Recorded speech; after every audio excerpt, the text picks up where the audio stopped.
Hello and welcome back to Unpopular People. We believe that listening and learning from each other is key for personal development and success.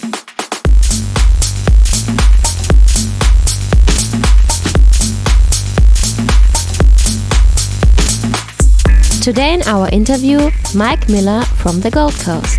Mike Miller is a professional kickboxer. He's teaching to use the kettlebells and he lived in Hong Kong for quite a while. He does personal training sessions too. You will find out more about this in the show notes. He's also an actor. When he lived in Hong Kong, he played in many TV shows and also big movies like Knock Off with Jean-Claude van Damme. If you want to learn how to be successful by making other people successful, stay tuned and listen to this upcoming episode. To find out more about Unpopular People, please visit our website www.unpopularpeople.com. And don't forget to subscribe to our newsletter. And check out our services in the service section of our website. And now have fun with this interview with Michael Miller. All right. Hi, Mike. Hi, how are you? Thank you very much for being with us today. Thank you for your time. And we have a couple of questions for you. But first of all, to let our guests know who you are, maybe you can introduce yourself and let us know where were you born and how did you grow up? Hi, everybody. I'm Mike Miller and I was born in Brisbane, Australia. And so I guess like most people, I had, normal childhood. I grew up with two great parents. My mother and father were always supportive of anything that I wanted to do. When I was really young, probably around 10 or 11, I was really interested in martial art movies, but there wasn't really much opportunity to learn martial arts. And then when I was about 13, that was when I started training. And I started training in Taekwondo. And I think my learning to do martial arts had a major impact on the direction that I followed in my life. With regards to, I think from the first time I started learning, one thing I wanted to do was, my goal was to teach martial arts when I left school. But also, I loved the martial arts so much because I loved Kung Fu movies, because I first started training probably in the late 70s.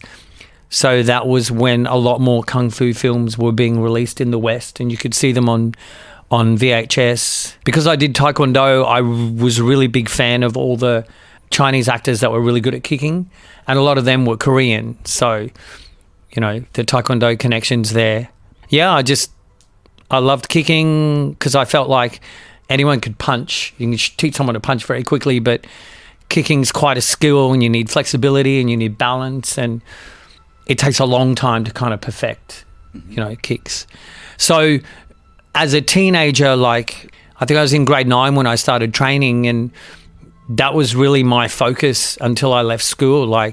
Of course I wanted to do well at school, but one of the big things I noticed was once I started learning martial arts and I had that focus and that discipline, I went from actually being an average student to above average student. Because I kind of say this to anyone, I think martial arts is great because it really does teach you how to focus and how to have discipline, and then you can apply that to anything that you do, whether you're a child at school or an adult who works. And I especially think it's relevant these days because there's not a lot of discipline in our world like there used to be, because it's quite a taboo thing, to discipline people and discipline children. But I think, the benefits from martial arts is just so good. And especially, you get the bonus of learning how to protect yourself if you need to. But I think the confidence that it gave me and the focus has helped me to, whatever I want to do is to go for that goal and reach that goal until I get there. Whereas I think a lot of people who don't have that discipline or even that mental toughness, when things get difficult, they kind of throw on the towel, so to speak. Whereas I will always just keep going until I achieve what I want to achieve. So yeah, and then I kept training all the way through high school and got my black belt just after I finished grade 12, and I literally at 17 and a half became a full-time martial arts teacher. Yeah. So that was like my first job, really. Like when I was 15, I did a few part-time jobs, but that was my first job. And it was quite interesting because, you know, a lot of the people that I used to teach were adults who were like a good 4 or 5 years older than me. But I think because it's what I wanted to do, I kind of projected this persona that made me seem older than I actually was. Plus, all the guys I worked with had mustaches, so I grew a mustache, and that kind of added a few years. So, but yeah, I love teaching martial arts because I love the martial arts itself. It was just great to pass that on to people. And I learned early on about being really humble, and maybe we were too humble, but so we never thought of ourselves as being very good. But my aim was always to make everybody better than me. I always say to people, I kind of thought of myself as a star maker, not a star. So I wanted to make all my students into amazing black belts and be able to do things I couldn't do. Whereas, you know, you see a lot of teachers or instructors, they're really good at something, they kind of hold back when it comes to teaching people those type of things. You know, you can see that their ego kind of stops them because they're afraid that someone might be better than them. But I think because I developed this humility type mindset, that was never a barrier for me. So I just always wanted to, you know, help people and teach them to be as best as they could. And when I learnt martial arts, it was in the late 70s. So, you know, in the West, it was only just kind of growing. And so the way we learnt was real old school, traditional type of training. And that's the kind of training that I always did with my students. And I think because I had the benefit of learning that way, I could pass that on to them.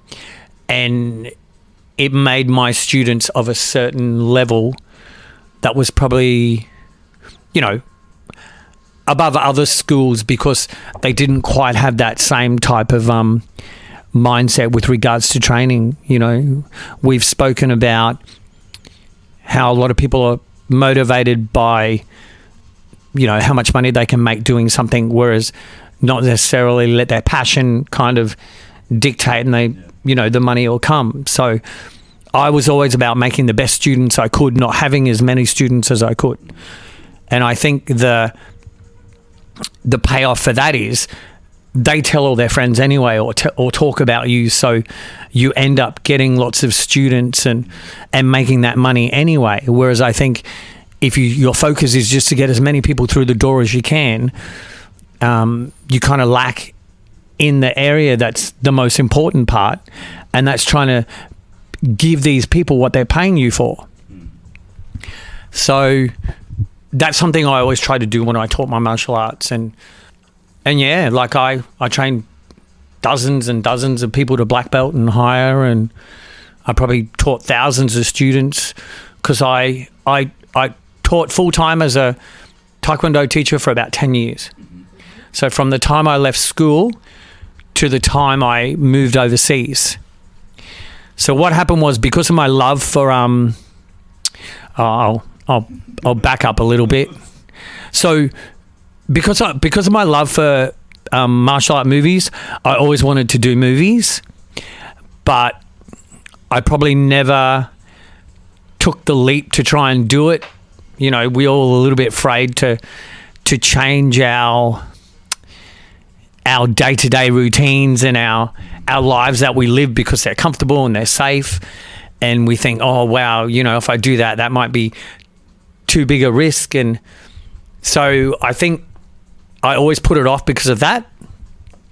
But when I was in my early 20s, I was diagnosed with a rare type of kidney disease. So, and when I was diagnosed with the disease, I was told that I only had about 5 or 6 years before I'd have to go on dialysis. So when I was about 24, 25, I kind of said to myself, that's it. I'm going to prepare for 2 years. I'm going to move overseas and try and do movies, because if I don't, I'll always regret it. So what happened was I basically put in place a plan. I got acting lessons. I would obviously watch more fight movies. A couple of my friends and I, we were also very interested in the same things.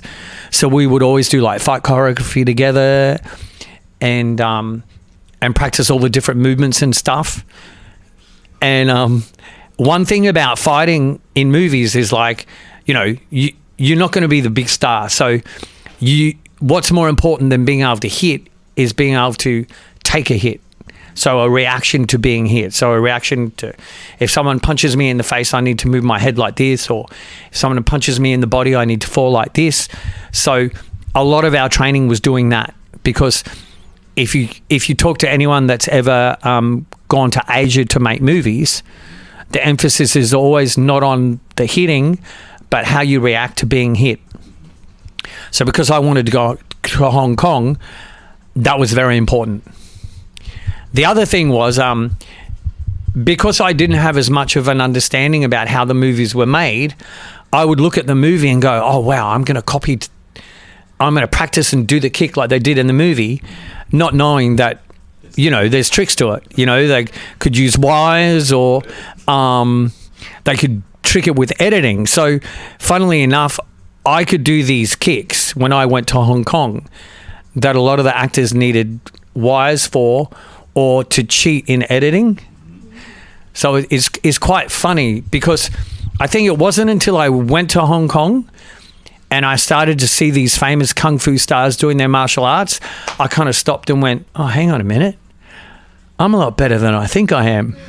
You know what I mean? And not meaning that in like an egotistical way, but, you know, I think in a little bit of a way, our trainers always kept us a little bit down by telling us we're never good enough, because they never wanted us to actually see how good we were. So I think getting away from that was probably a good thing. And yeah, as I said, you know, I'd be on the set. One of my first movies was with Jet Li. And sometimes he would use a double. And sometimes he would do these kicks, and I'm like, well, I can kick just as fast as he can. But, you know, until you work on a movie, you don't realize the magic of film. Like, film's magical. Like, you do something like here, and I film it, and when you show it on the big screen, it just looks incredible. Whereas doing it here can look quite ordinary. And I worked on quite a few movies where you would look at the movie and go, oh my God, this is going to be so terrible when it's finished. And then you go and see the movie at the cinema and it's like a masterpiece. Mm-hmm. So, you know, film really is magical, because when you're taking into consideration editing, sound, you know, and just putting the whole thing together, it can turn out quite incredible. Yes, thank you very much so far, and hello from my side as well. This was very interesting. How long did you stay in Hong Kong for, and how was the time? Could you tell us a little bit about this? So I moved there at the end of 1991, so December 1991 I moved there, and I lived there until December 1998. So I was there 7 years. The first 2 years I was there, all my time was pretty much focused on films. I did do a little bit of teaching English part-time, but that was just to earn a little bit of extra cash initially. But mainly I did movies and television. Did a lot of TV shows. Obviously, initially you always start working as an extra, but after I got a little bit known, I started to get like roles where I'd have speaking parts and I'd do some acting, and then I got known by like the stunt coordinators and the stunt teams, and then I would get a lot more work that way. One of the drawbacks was my size, because Asian people have this this idea of Westerners being massive, like tall and big. And so a lot of times they were the kind of guys that got hired to fight with the Chinese actors. So my size, being the size of a Chinese person, was quite a bit of a disadvantage for me. So what I lacked in size, I had to try and make up for in my ability. But unfortunately, you know, if they were going to get someone small, they'd just get a Chinese person. How tall are you? 5'7", so I'm short. But yeah, I mean, I didn't let that stop me. I still tried, and I still got quite a few roles. I probably worked in about 20, 25 movies and hundreds of TV shows. After the first 2 years I was there, the film industry had a bit of a recession. So they weren't making as many films and they weren't using as many Westerners. I kind of got there at the end of it, like the mid-'80s to the late 80s. They made heaps of action movies with Western protagonists, like playing the bad guys. And then the direction of the industry started to change a little bit. So there were less roles for foreign fighters and things like that. So I started doing a fair bit of security work where I'd work in nightclubs, like being a doorman. And I also did a bit of bodyguarding work because we also would do personal protection for celebrities. We would go to press conferences. We would go to concerts. Saw a lot of really cool free concerts. But yeah, it was good because my boss made films as well. So if we had a movie coming up, we could have time off from our regular security job.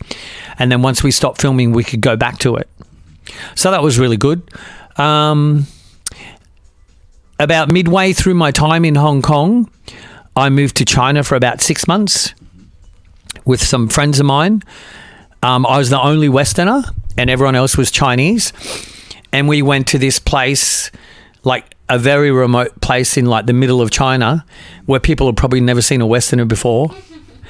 And the city we were in, it was like being in like the 50s, you know. But it's a really interesting experience. And the part of China we were in was very close to the border of Russia. So a lot of people there were very like Western looking, like mixed, like they'd be Asian looking with like rounder eyes and that type of thing because of like the cross culture stuff. And also being near the border of Russia, that part of China got really cold. So the food that they ate in that part of China, everything was full of chili. So like they would bring out a plate of vegetables and it would be more red than green because there was that much chili, you know, and I can't eat chili. So I was really limited in what I could eat. Like I literally lived on rice and eggs. And the eggs, they would cook your eggs and the eggs would be covered in salt. Yeah, just, you know, because it was also so hot in summer, like summer would be about 42 degrees and they'll obviously be freezing in winter. You know, everyone just sweat so much because of the humidity. So you'd, you know, I think they would have a lot of salt to make up for all the minerals they lost. But what was really interesting is you could never get cold drinks because no one had fridges. Like the little corner stores didn't have fridges, but they would always have ice blocks. So everyone lived on these like things which are like I don't know if you know what a Zupa Duper is. So it's like cordial, but frozen cordial, and it's long and thin. It's just like it's called a water ice block. So you just suck on it and chew them. You know, they're really good for cooling you down. And in China, you'd eat 4 or 5 of these a day, but the problem was they were so full of sugar, like just so sweet, like 10 times sweeter than ours here. But that was the only cold thing you could have. You could never get a cold drink. You know, so you'd be drinking more hot tea than you would be drinking cold water. But that was a really interesting experience. Like I lived there for 6 months and we did like live shows and we were trying to set up a TV station and we started to try and film a TV series, but there are a few problems with financing and stuff like that. So we eventually had to come back to Hong Kong. But it was good to kind of spend some time in China, because the people in China and the people in Hong Kong are very different. You know, Hong Kong, you know, there's so many people squashed together, and it's so fast paced, and it's you know, it's quite, you know, Chinese people are known for working very hard, so, you know, money's very important. Whereas you find people in China are a lot more laid back, because there's not the same kind of opportunities to earn the same type of money. Well, back then anyway. Now it's different. But yeah, back then, you know, you go back, that's over 20 something years ago. You know, the best jobs in China were in McDonald's or Hungry Jack's. Yeah. Otherwise, other than that, people wouldn't earn that much money. For our listeners, Hungry Jack's is Burger King in the rest of the world, but Australia. Yeah. Well, that's it, isn't it? Yeah. But yeah, so China was interesting. And then I moved back to Hong Kong, and as I said, there wasn't a lot of movie stuff going on, so we did a lot more security work. I did my last year there, which was 98. So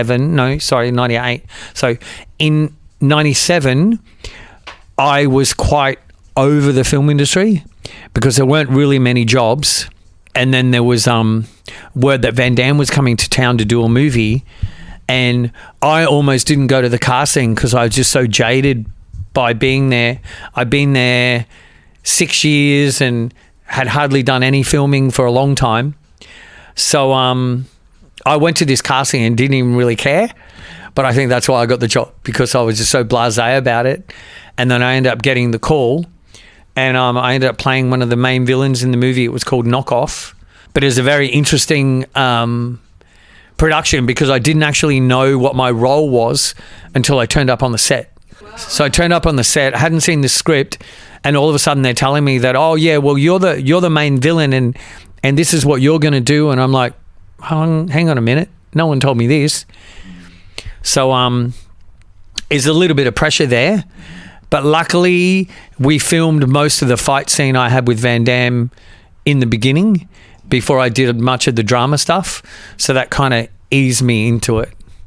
But it's a very interesting production, because what happened was the Chinese director that directed it, Choi Hark, is known for being, they call him like the Steven Spielberg of Asia. Okay. And he's very quirky and likes to do unusual things. And even with like the action, a lot of times stunt coordinators don't like him, because he wants them to do something and they're like, well, human beings can't do that. You know what I mean? So a lot of times what's going on in his head just can't be put into film. But if you've seen the movie, it's shot really interestingly. There's a lot of really unusual camera shots. I think the shame about the movie was they went over production a lot. They finished filming, they shut down for a month, and then they had to get Van Damme to come back because they needed to do all these reshoots. So all that kind of made the finished product not as good as it probably could have been, because when they did the post-production, the production company actually took the movie away from the director and they edited it themselves. So if you look at the movie, the first half and the second half are quite different. Okay. So the first half's like awesome, and then the rhythm of the movie seems to change a little bit. And I think that's because, you know, someone other than the director edited it, and it just had a real big effect on the movie. Yeah. Because I filmed so much stuff that never made it into the finished product, which is a bit annoying. But and then I think I did that movie, and then I did one movie after that movie, which we have this rape scene in a prison. It's like a prison shower scene, and we have to a bunch of us try to rape this inmate, but he beats us all up. Okay. So they set it up so they can have a fight scene. Yeah. But in it, I had to show my bum because I pulled my pants down. So the camera angle's from behind my butt. Uh-huh. And So, and the funny thing was, the story about that got all about Hong Kong, and everyone's like, "What's this about you in a rap scene and taking your pants down?" And so, you know, that made for a lot of good laughs. But that was a really fun fight scene to do, because we were all in shorts, and it was the middle of winter, and we're in this warehouse, and there was water everywhere. But unlike in Hollywood, the water was just cold. It wasn't heated. So middle of winter in Hong Kong, and we're filming for days and days and days in this cold water. So it was a bit uncomfortable, but that said, it was still kind of fun. But that was probably the last movie I worked on.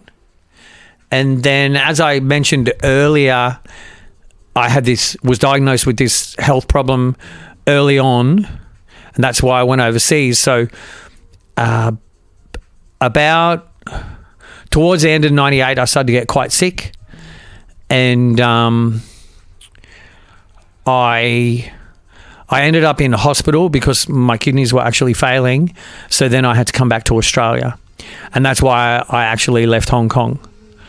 But I think the timing was kind of right, because by the time when I came home, I kind of thought to myself, it's probably time to come back anyway, because a few things were started to wear on me, and Hong Kong's a great place to live, but there are a few things about it that can kind of get to you after a while. Yeah, okay, wow. There's so much information. It's so interesting, and I have so many questions too.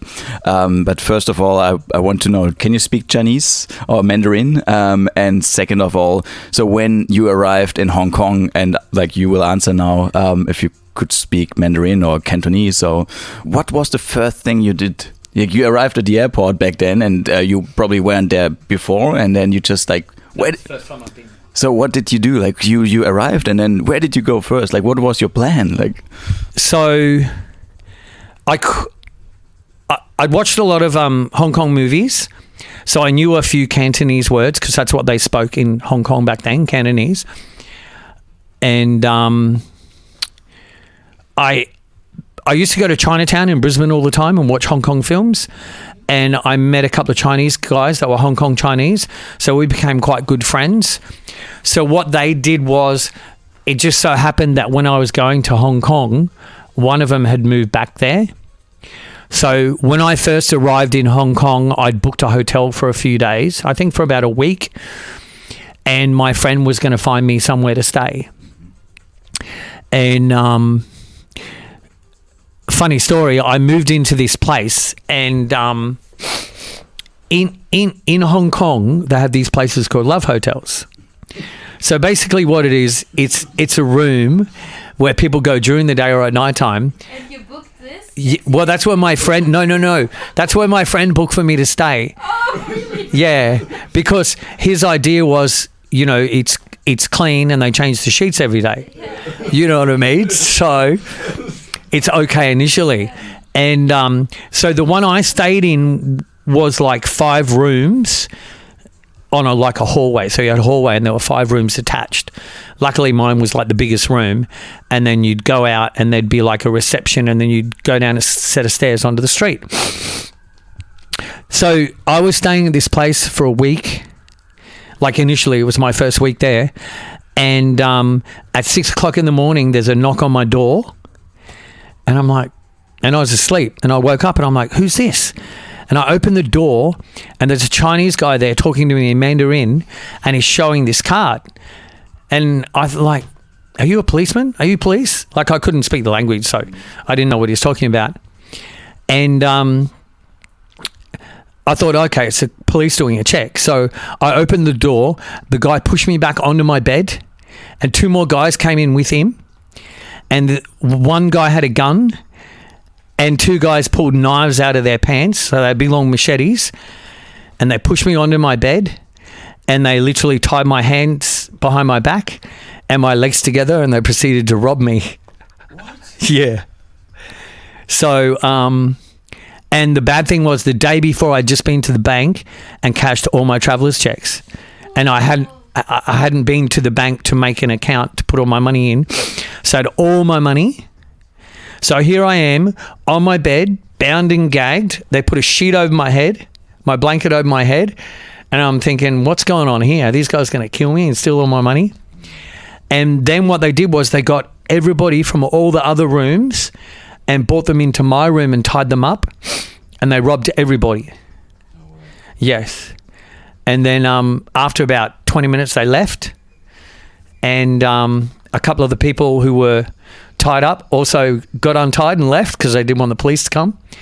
And then the police came, and yeah. So my 5th day in Hong Kong, I was robbed at gunpoint. And I stayed for 7 years. So, like, when you got, like, after the police came, like, what happened then? Like, how did you get your money back? And, like, yeah. I never got my money back. Yeah. I had to contact my parents and get them to send me some money. And, but it didn't, I think I was just so excited and so keen and so determined to kind of stay there. Plus, all my friends back home had made bets how long I'd last. You know what I mean? They had money on me coming home soon. I do remember, like, I was impressed the police did follow up. They actually sent a report back home to Australia, not knowing I was still in Hong Kong. But back to the Cantonese, I learned quite quickly that if I could speak Cantonese, it'd be more helpful. So I just literally started to teach myself how to speak Cantonese and just learn it by talking to people. So, you know, I would start with simple stuff like, where's the toilet? How much is this? And then, you know, I was interested in Chinese girls. So what's your phone number? Do you want to go out to dinner? I started to learn all those type of things, you know. So first thing you would say is like, hello, which is Lei Ho Ma. And then what's your name? Lei Gua Me Mang. And then I would say, or Chang Lei Sik Fan, which is let me buy you dinner, that type of thing. And yeah, so I kind of just learning those few phrases and like listening to people, my understanding became really good. And after about 2 years, I was quite fluent. Like I could get by with communicating with people. And because I kind of learned it in the street from people, I had the accent. Whereas, you know, there were a lot of people who might have learnt from a book. They didn't have the accent. Like I would talk to people on the phone, they'd think I was Chinese, which was really cool. Yeah. Like my vocabulary wasn't huge, but it was good enough to like talk. Like I couldn't watch the news or anything, but I could always get around. I could go anywhere and talk to anybody. And it was quite helpful because on film sets, most people couldn't speak English. Like you might have had an assistant director or a production assistant who could, but the majority of the crew couldn't, and especially the stuntmen. And they're the people I needed to become friendly with because they're the ones that would help me get work. So, and it was also impressive to them if you could speak Cantonese because not many people could. Like I met expatriates that were born there, couldn't speak one word of Chinese, been there 18 years. You know, whereas I made a point of learning about the culture and, you know, learning the language and I mean, you know, people, native English speakers have got a bad reputation for only being able to speak one language. You know, whereas you go to Europe, people can speak 2 and 3 languages minimum. Yeah. So I think it's good to be able to speak a second language. And especially not blowing my own trumpet, but Cantonese is apparently one of the hardest languages to learn because it's got so many different tones. Like you could be talking about like shoe and prawn sound almost like the same word, but depending on how you say it is which word it is. Oh, I'll go for 9. So the number 9, which is gao, and then teaching someone, or gao lei, I teach you, or I want to fight you, or gao lei, and then like, you know, other words. So it can be the same word, but have 5 different meanings depending on how you say the word. So that's what made it quite a difficult language. Yeah. And the thing is, what people don't realize is the other way around. Cantonese speakers struggle to speak English because you don't really use your tongue very much when you speak Cantonese, whereas in English you use your tongue a lot. So that's why Mandarin speakers learn English easier than Cantonese speakers, because Mandarin you use your tongue a lot, because it's almost like singing. So yeah, that's an interesting thing. But it was really good to learn Cantonese, but it's it's very different now because, you know, Hong Kong's been taken over by China again. So, you know, they even teach Mandarin in the schools now. So it's not like it was. All right, thank you. So what was the strangest thing you experienced when you lived in Hong Kong? Can I swear? Of course. Oh, okay. So Cantonese is what you kind of call a slang language. Like they have a lot of slang. And they have a lot of very, very expressive swear words. Like the way they swear is very like, if you talk about swearing in English, you say English swearing is so basic. If you talk about swearing in Cantonese, it's really descriptive. So Cantonese people have this expression which translated in English means go fuck your mother. But you know how we'll talk about something and we might say fuck every couple of words. Oh, fuck, it was just so crazy and fuck me, you know. So the Cantonese will do that same type of thing, but say this expression which means fuck your mother. And they'll use it to kind of emphasize the part of what they're trying to get across, and they'll be saying that through a sentence. So it's quite funny. Yeah. You know, so okay, see if I can use an example. Oh, like they'll be talking about last night I went out and I got really drunk, and mid sentence they go, oh, fuck your mother, you know, I got so drunk, and fuck your mother, I just can't believe how much I drank and how crazy last night was, and fuck your mother was just crazy.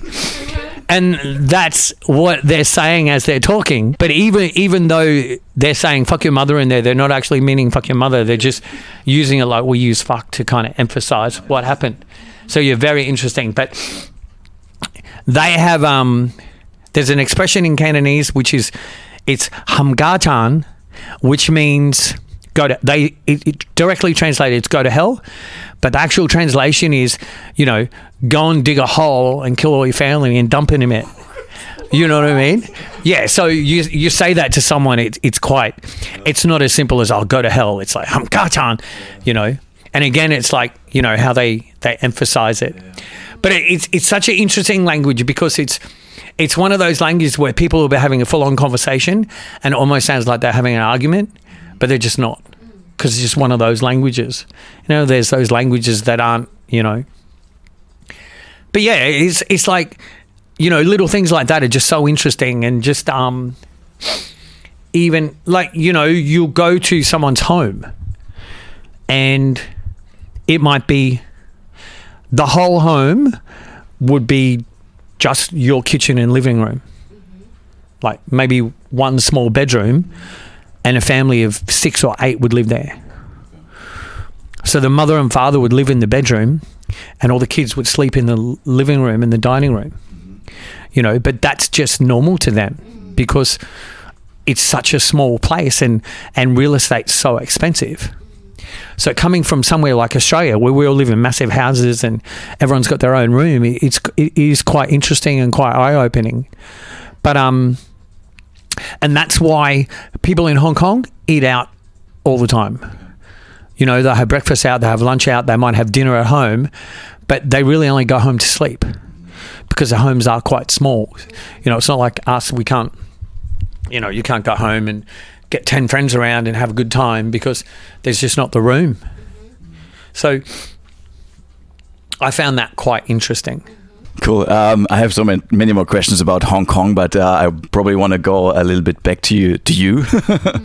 I have 2 private questions for you. The one is because you told us earlier you have a kidney disease, and I was wondering, that's my first question, how was it for you? Could you ever drink alcohol or do drugs or anything like this? Or wait, because like if you're surrounded like with actors that probably do those things, and in this environment, like how was it for you to survive it. And on the other side, also, you said you were chasing the girls, like the Asian girls back then. And how did you get into a relationship there? Are you married, or do you have a partner or anything right now? Yeah, just like a little bit more private things about you. So I did drink while I was in Hong Kong, because especially towards the end, because I was working in nightclubs. I initially would drink quite a lot. Like when we would work from 7 at night to like 6 in the morning, and I would do that 4 or 5 times a week. So on our days off, we would still keep those same hours.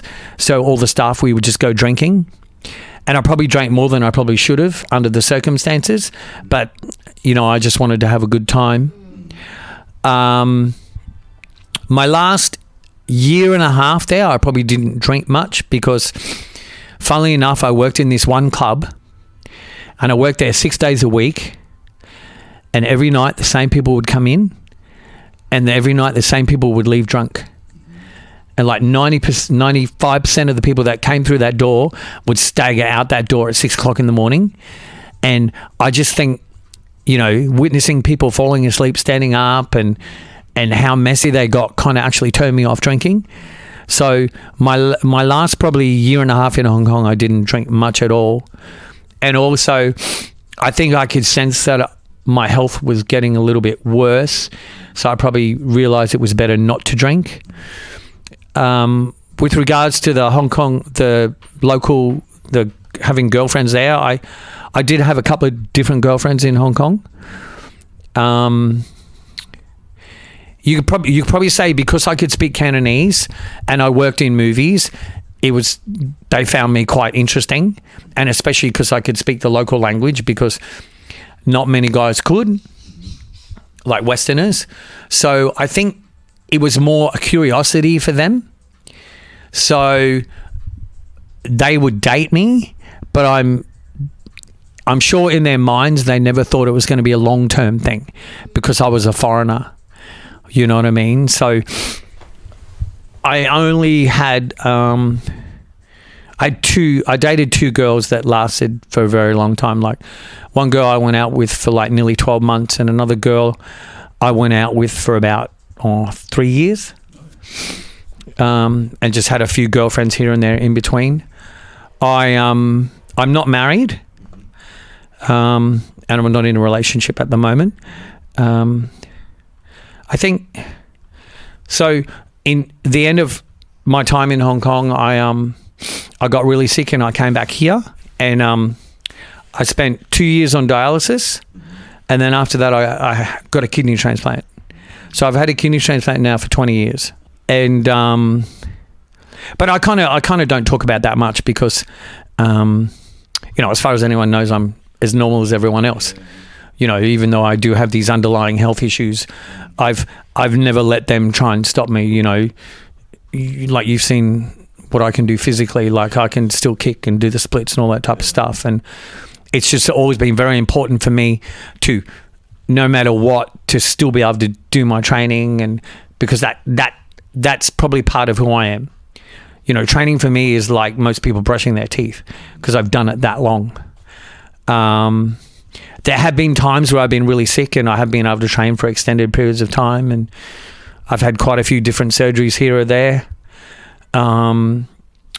This year's not been the best year for me health-wise, but, you know, I just think you just kind of push on. You know, I always like to think, well, there's always someone's worse off. So, you know, I've just got to suck it up and just keep moving forward. And I think that's all you can do. That's what you've got to try and do. And I think starting martial arts at an early age has enabled me to have the mental capacity to try and, you know, every time I get knocked down, I just pick myself back up and I keep going forward.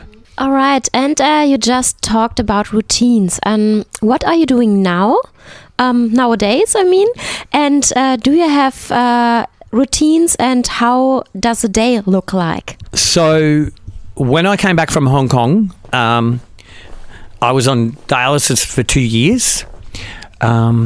Initially, it was a little bit hard to work, but after about 6 months, I started to do dialysis at home. So I had a machine at home, and I could do dialysis myself. And I did that for about a year and a half. So what it meant was, and what I did was, normally with dialysis, you do 4 hours 3 times a week, which is 12 hours. I did 2 hours every day. So I did it 6 days a week. So the time on the machine was less, which meant I could work and then at the end of the day come home and do my dialysis and then go to bed. I could just put on a movie and do it. So it kind of made it way more convenient work-wise. So my whole life I taught martial arts. When I lived in Hong Kong, I still taught martial arts privately to people. So it just kind of, you know, because then when I came back and lived on the Gold Coast, you know, personal training was starting to become a thing. It just kind of made sense that, well, you know, all I've ever done is train people. So why not, you know, do that again, just more from the fitness aspect than from the martial arts aspect. So that's when I got into personal training, and I did all my courses, and then, you know, started to put myself out there. I started off teaching Tae Bo just when it started to become really big, and I had a reputation as being one of the best Tae Bo instructors on the Gold Coast. And with my martial art background, it was quite easy, you know, because it's like aerobic Taekwondo. Is it like Les Mills? No, Tae Bo is, Billy Blanks invented that. He's an American martial artist who was a film star. And then when he finished making movies, he just come up with this, you know, body combat? Yeah. It's like body combat, but it's better. And it's more freestyle. So it's not set, it's more freestyle. Like, you've got all your movements, but you can just put them all together however you want. I found it a lot more intense than body combat. But yeah, that was really fun. I did that for a few years and then started personal training, and I've basically been personal training ever since. I still teach classes, not as many as I used to. I went through a phase where I taught a lot of box fit classes because box fit's very big now. I also teach kettlebell classes. I was probably the first trainer in Queensland to incorporate kettlebells in personal training and to start classes. And you know, my knowledge of kettlebells is probably more than most people. They've only become really popular in the last few years. I always say because of CrossFit. You know, CrossFit became big about 5 years ago. And people use kettlebells for American swings and that type of thing. And now people got a lot more exposure to them. You know, you can find kettlebells in every gym. Whereas when I started using kettlebells, I had to buy my kettlebells from America, and most people didn't even know what they were. And the only kettlebells that you could use were the ones that I had. So I'd take my own kettlebells to the gym to train with my clients. And yeah, that's what I've done ever since. My daily routine probably consists of, I wake up in the morning, I do a little bit of mobility in the morning just to loosen up, spend about 5 minutes doing that, and then I'll have breakfast, and then I go to work, and I'll train all my clients in the morning. You know, that varies from 7:30 to 11 or 8 till 11, depending on how many clients I have. And then the middle of the day, I'll normally train. Like some days I'll go for a walk and just stretch. Other days I'll do a hard session where I might do some kickboxing, or I'll do some kettlebells. You know, a lot of it's dependent on how I feel. If I feel really good, I'll do more. If I don't feel as good, I'll just go easy. I tend to make sure I stretch every day because it's important to me to maintain my flexibility. Afternoons, I just kind of relax. A good friend of mine, she's got a little boy, and I look after him quite regularly. I like hanging out with him. He's 6. We have fun together. And then, I probably go home. I'm probably home most nights around 6 or 7. Have dinner, watch a movie, go to bed. Yeah, thank you. And I was wondering, you said earlier as well, and you can hear it throughout the whole conversation, that you have this mindset of you feel successful, or you feel satisfied when you make other people become successful. Where did you get this mindset from? Was there like a person or like a situation in your life? Good question. Yeah, it's funny. Like especially as a personal trainer, like as I said before, I'm 5'7". I'm only about 60 kilos, like I'm a small guy, but it doesn't mean I don't know how to make people big or strong, or, you know, people tend to make the assumption that, well, if you're small, how do you know how to make someone big? You know what I mean? But it's about your knowledge and that type of thing. And I think because I've been involved in like fitness since I was 13 and a half, you know, it's over 40 years now.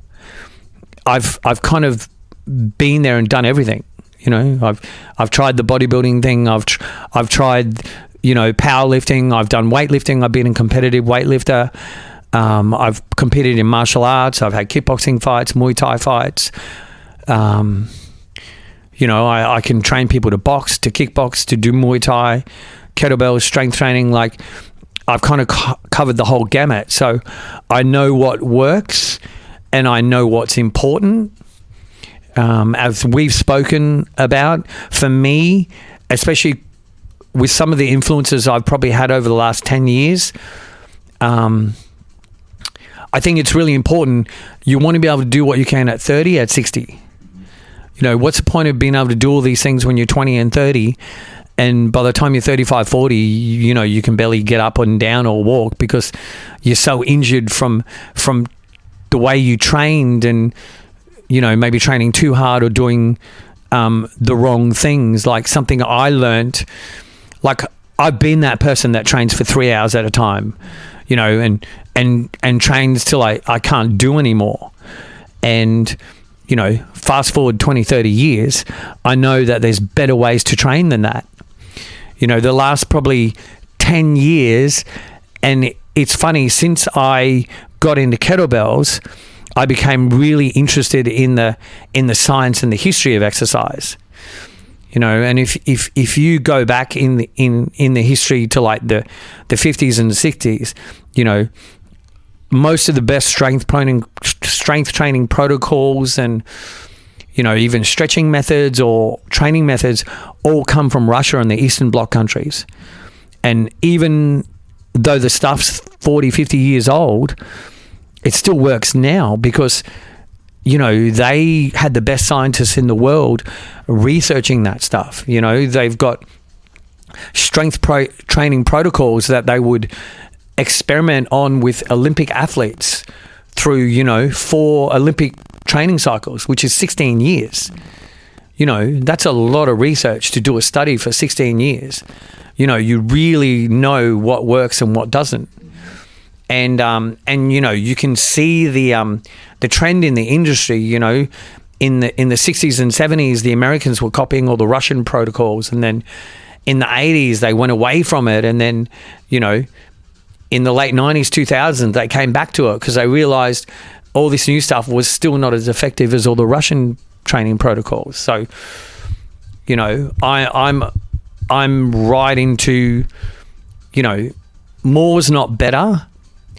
It's all about doing what's effective and what works. And that's how you get the most benefit for people. So as a trainer, the way I look at it is I say to people, I say, look, you pay me for a service. If I'm not providing you with that service, you need to fire me. Because if I go to a restaurant and eat dinner and the food's terrible, I don't go back. So why do people go back to bad personal trainers? And people always go, oh, I just feel bad. I don't want to not train with them, you know. But it's like, well, hang on a minute. They have a responsibility to train you and give you the goals that you want. Yeah. Unfortunately, you have too many trainers that people tell them their goals and they just train them the way they want to train them. You know, they train girls like a guy, and, you know, they don't actually provide the service that the people are actually looking for. Whereas I pride myself in doing that. I say to people when they first come to me, I'm like, okay, what are your goals? I'm like, okay, this is what I do. This is the way I approach exercise and fitness. This will help you achieve your goals. If you're not happy with anything I'm doing, you've got to give me the feedback. So it's all about communicating with your client. And I think that's something that comes with maturity. You know, if you have that maturity and those communication skills and the confidence, you're not afraid to say to someone, hey, if I'm not doing what you want or giving you what you want, just tell me. Plus also, I think me saying that to them gives them the confidence to say to me, well, look, my butt's not looking the way I want it to look. You know, can we do something different? Because I'm not reaching my goals.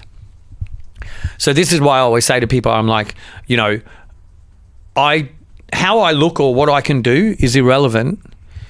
You want me to make you flexible, or you want me to teach you to punch and kick good, or you want me to get you really strong. You know, it doesn't matter how strong I am or how good I can do anything. Unless I can help you do that, then I'm not good at my job. So that's where my whole thing of like, I see myself as a star maker, not a star, because I was never a natural athlete. I had to work at everything. I do have with martial arts, I have this ability where I can copy things quite easily, but I think it's only because, you know, I spent 10 years doing one martial art and almost perfecting it. So it kind of makes it easier to learn other martial arts very quickly. But I still don't kind of let that get in the way of me teaching other people how to do stuff. The only thing is, I think if I'm going to make someone do something, I have to be able to do it. Mm-hmm. So if I'm going to make you do pull-ups or make you do squats or make you kick or make you stretch, I have to be able to do all those things too. So then I know the best ways to be able to do those things, so then I can help you do those things. So yeah, I think just learning martial arts from an early age and developing this this work ethic that I got because I wanted to be really good. And I think it probably comes from wanting to be flexible, because I wasn't that flexible. So I literally got every book and every DVD and every video I could on every different type of stretching method. Okay. That was out there, so I could find the best stretching method to get flexible. So, you know, and then I started training when I was 13 and a half, and I first did the splits when I was like full side splits when I was like 26. So it took me about 13 years because it took me that long to find the best method for me. So I think what that's helped me to do is I look at every person I train and I try and find the best way to teach them and the best way to get the best results for them. And I think my martial art background as a teacher, I approach everything a little bit differently. Because like even when I teach boxing, you know, you look at traditional boxing trainers, the way they teach people to box and the way I teach people to box are very different. My way might take twice as long, but at that same, say, my clients in 12 months and someone else's clients in 12 months, my clients are better, even though it took them longer to get there. Because I follow a very structured, very step-by-step approach. Whereas, you know, you hear of it all the time. People go to a boxing gym and they just throw them in the ring and say spar. They don't know how to punch and they don't know how to block a punch. How can they spar?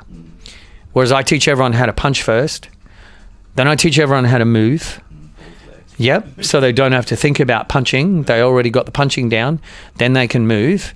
And after the moving, I teach them how to block a punch. And then once they know how to do all that, you can put it all together, then you can spar. But if you don't know how to block a jab, how are you going to spar? You know, and you're only going to get punched in the face so many times before you go, well, this isn't for me. So I think I've applied that to everything I do with exercise and fitness. And that's what's given me this mindset of, you know, I want to make everyone the best that they can be for them. Okay, and what advice do you have for clients who don't bring the motivation with them? Well, let's just say I have a bit of a reputation. So I attract a certain type of clientele. Okay. Like, I'm known for being tough and hard, but I get results. So I don't torture people, but I do push people hard, because I think by pushing people hard, see, for me, again, it always comes back to my martial arts, because I know the benefits I got from it, and I'm like, okay, so the way I see it is, most people aren't that mentally strong. So I think what you need to do is you need to begin to make people physically stronger. As people become physically stronger, then they become more mentally stronger. Once people become mentally strong, the limits on their physical ability are limitless. Okay? So I don't think you can just start with the mind. I think you've got to start with the body. So you've got to gradually make people fitter and stronger. By doing that and letting them see that they're capable of a lot more than they thought they were, this helps them mentally. So it builds their confidence. And once you build someone's confidence, I think you build their mental toughness, because, you know, today I can only do 5 push-ups. Next week I did 10. A month's time I did 20. 6 months' time I can do 50 in a row. It's quite mentally tough to do 50 push-ups straight. But by incorporating the right kind of training methods, anyone can learn to do 50 push-ups straight. And you don't have to kill them to do it. But the byproduct of being able to do that 50 push-ups is you're making them mentally stronger. And my whole point of training people is, what I do with you in the gym should increase the quality of your life outside the gym. So it should make you a better human being. We're training to be better human beings. I'm not training so I've got a really nice bicep in the mirror, or I've got a good six-pack I can show off in summer. I'm training so if I go and play soccer with my friends on the weekend, I can play a game and not be in pain for a week. Or if I want to go for a 3-hour bushwalk on Sunday, I can go for a 3-hour bushwalk. Or if I want to help my friend move their furniture, I can. Or even if you're a mother and you've got children and you've got to pick them up and move them and carry stuff, and you want your exercise that you do every day make you do that job easier. So I think this is where a lot of people have lost sight of what fitness should actually be about. Everyone talks about functional training, but how functional is their training really? Because how much does it transfer outside of the gym? I always talk about, when people do farmers carries, hold 2 weights by their side and walk, you're training so you can go shopping at Coles. Because, how many people can carry 3 or 4 bags of shopping in each hand without getting a trolley? Whereas if you do farmers carries and you carry heavy things all the time, that's nothing. So your gym session made you a better human being. It saved you time. It gave you an achievement that a lot of people can't do. Everyone uses a trolley to push all their shopping to their thing. Again, I look at you look at a lot of older people. A lot of older people struggle sit to stand. To just get up out of the couch or to sit back down on the couch. Everyone uses their hands. As a trainer, it's my responsibility to teach people to be able to just get up with the strength of their legs and sit down and not even think twice about it, because you're making them a better functioning human. The same as, a famous trainer I follow always talks about the difference between being young and old is your ability to get up off the ground. Old people fall down and they're stuck there. They don't get back up. So if you're training someone older, you should be training them so they can get down on the ground and get back up off the ground. Because if they can do that, they can do anything. So I always kind of, that's my kind of focus. And I think I only attract certain people because of that. People that just want a six-pack or want a butt, won't come to me because that's not my focus. I'm not just going to make it all about how you look. Yeah, sure, I want you to look good, but I want you looking good a byproduct of actually you being fitter and stronger and mentally tougher. Yeah, thank you very much. This was a very good advice and point of view. Thank you. Yeah. So we're running out of time. I think you have a client coming up soon. Maybe if you would like, maybe we could do another session another time at some other point, maybe in a couple of weeks, whenever you're free again. We know you're really very busy.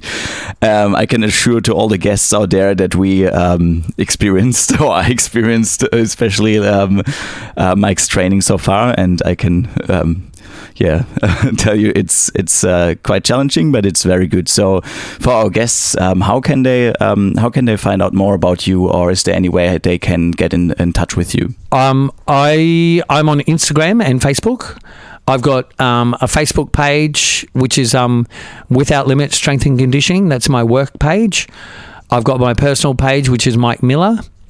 And then on Instagram, I've got 2 Instagram pages. One is Without Limit Strength and Conditioning. And I've also got my personal one, which is Flash Legs. And my 2 Instagram accounts are very similar. But yeah, people can find me there. And you know, if they ever want to get in contact with me, they can send me a personal message or a direct message and I'll get back to them. Thank you very much. We add this to the show notes. Yeah, thank you. And now we come to our very last question. So the name of our podcast is Unpopular People. I mean, you're quite popular, but imagine you will be the star in the movies back then and everybody would know you all over the world. What would you do different than you do now? Wow. That's a really tough question. I don't know. I think it's really hard. I think my passion's always been, I feel like I was born to teach people. You know, that's why I taught martial arts. That's why I taught martial arts in Hong Kong. That's why I'm a personal trainer. I feel like I have this ability where I can teach things to people and I can find simpler ways or more direct ways that people can understand. You know, I kind of I just find a way to get it across depending on the person.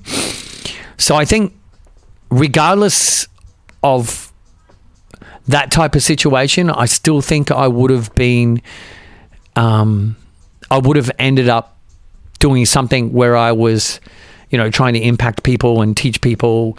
You know, if I was a famous movie star, I'd probably, I don't know, teach people acting or, you know, do a lot of charity stuff and try and impact people's lives that way because I would have the power to do that. You know, whereas, you know, now I just have the ability to impact people's lives one person at a time. And, you know, I feel if I can make them a better human, then I've achieved, you know.